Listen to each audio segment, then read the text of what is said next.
नमस्कार, मैं हूं योगेश राणा और आइए बात करते हैं कांग्रेस एक डर अनेक पर। मैं कांग्रेस एक डर अनेक इसलिए कह रहा हूं क्योंकि उत्तराखंड कांग्रेस के कई नेता प्रीतम सिंह मिले हैं और उन्होंने डर व्यक्त किया है कि पुष्कर सिंह धामी कांग्रेस को तोड़ सकते हैं। कांग्रेस के कई विधायक भाजपा के संपर्क में हैं, इसीलिए समय रहते कुछ करिए। आइए पहले जानते हैं कि मामला क्या है, इसके बाद यह भी जानते हैं कि कांग्रेस उत्तराखंड में नेता प्रतिपक्ष कब तय कर रही है और प्रदेश अध्यक्ष किसको बनाया जा सकता है। दरअसल उत्तराखंड की राजनीति में आजकल एक बात बहुत ही चर्चा में है कि पुष्कर सिंह धामी के लिए कोई कांग्रेस का विधायक सीट खाली कर सकता है और पुष्कर सिंह धामी भी गुंजाइश तलाश रहे हैं कि किसी कांग्रेसी से सीट खाली कराकर चुनाव लड़ा जा सकता है क्या। इसके पीछे दो कारण है। एक, अगर कोई कांग्रेसी विधायक पुष्कर सिंह धामी के लिए सीट छोड़ता है तो कांग्रेस को सियासी तौर पर बड़ा नुकसान हो जाएगा और ध्यान में रखना चाहिए कि कई कांग्रेसी विधायक अपने मौजूदा नेतृत्व से बहुत नाराज भी है। इन लोगों को कांग्रेस में कोई भविष्य दिख नहीं रहा है क्योंकि कांग्रेस में समय पर फैसले तक नहीं होते। इसका सबसे बड़ा उदाहरण तो अभी प्रदेश अध्यक्ष और नेता प्रतिपक्ष पद जो है वो खाली है और उस पर कोई फैसला नहीं हो पा रहा है। गणेश गोदियाल ने 15 मार्च को इस्तीफा दे दिया था प्रदेश अध्यक्ष के पद से, लेकिन 11-12 दिन बाद भी किसी को उत्तराखंड कांग्रेस का मुखिया नहीं चुना गया है। यह कमाल की बात है। और दूसरी बात, उत्तराखंड में इस तरह की परंपरा रही है, मुख्यमंत्री उपचुनाव लड़ते हैं और वो भी विरोधी दल के विधायक से सीट खाली करवाकर। 2007 में बीसी खंडूरी मुख्यमंत्री बने, लेकिन वो सदन के मेंबर नहीं थे। तब उनके लिए कांग्रेस के विधायक टीपीएस रावत ने अपनी सीट खाली की थी। इसके बाद 2012 में विजय बहुगुणा मुख्यमंत्री बने तो वो भी विधानसभा के सदस्य नहीं थे, विधायक नहीं थे।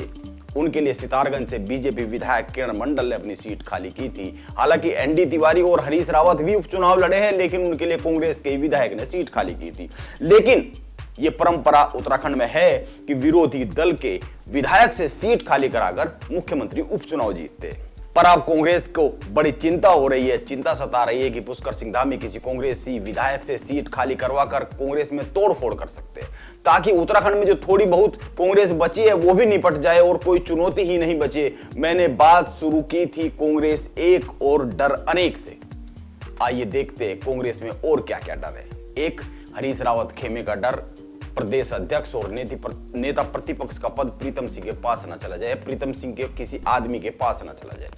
हरीश रावत ने अपने सोशल मीडिया पर लिखा भी है, हार का सबसे ज्यादा दंड मुझे ही क्यों भुगतना पड़ता है। उन्होंने गंगा किनारे प्रायश्चित करने का निश्चय भी किया है।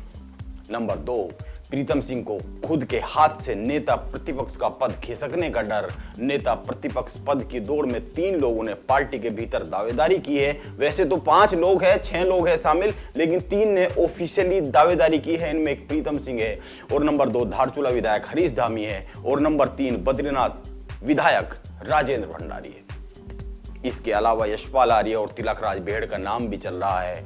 आप लगातार देख रहे होंगे खबरों में, कांग्रेस की ओर से नेता प्रतिपक्ष के पद पर सबसे ज्यादा खींचतान है, सबसे ज्यादा चर्चा है। ऐसा क्यों? प्रदेश अध्यक्ष पद को लेकर बहुत ज्यादा चर्चा भी नहीं है, बहुत ज्यादा खींचतान भी नहीं, अंदरूनी गुणा भाग चल रहे हैं, लेकिन मीडिया में उस तरह की बातें कम है। ऐसा क्यों हो रहा है? इस पर बात करने से पहले यह जानना जरूरी है कि विधानसभा का सत्र 29 मार्च से शुरू हो रहा है। ऐसे में कांग्रेस के पास बस कुछ ही घंटे बचे हैं नेता प्रतिपक्ष का पद भरने के लिए। कांग्रेस राष्ट्रीय महासचिव अविनाश पांडे का कहना है कि उन्होंने नेता प्रतिपक्ष और अध्यक्ष पद को लेकर अपनी रिपोर्ट हाईकमान को सौंप दी है, अब फैसला हाईकमान को करना है।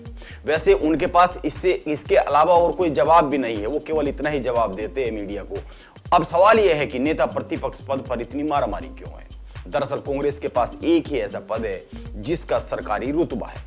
नेता प्रतिपक्ष को कैबिनेट मंत्री का दर्जा मिलता है। इसके साथ ही सरकारी बंगला, विधानसभा में दफ्तर, सरकारी स्टाफ आदि आदि सारी सुविधाएं मिलती है। वो सारी सुविधाएं मिलती है जो एक कैबिनेट मंत्री को मिलती है।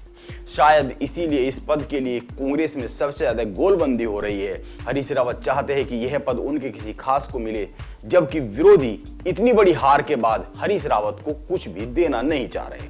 वो चाहते हैं कि अब हरीश रावत का गेम ओवर। इसीलिए देखते हैं कांग्रेस की यह अंदरूनी खींचतान कहां पर जाकर रुकती है, या फिर इस तरह की लड़ाई कांग्रेस को खंड खंड होने तक जारी रहने वाली है।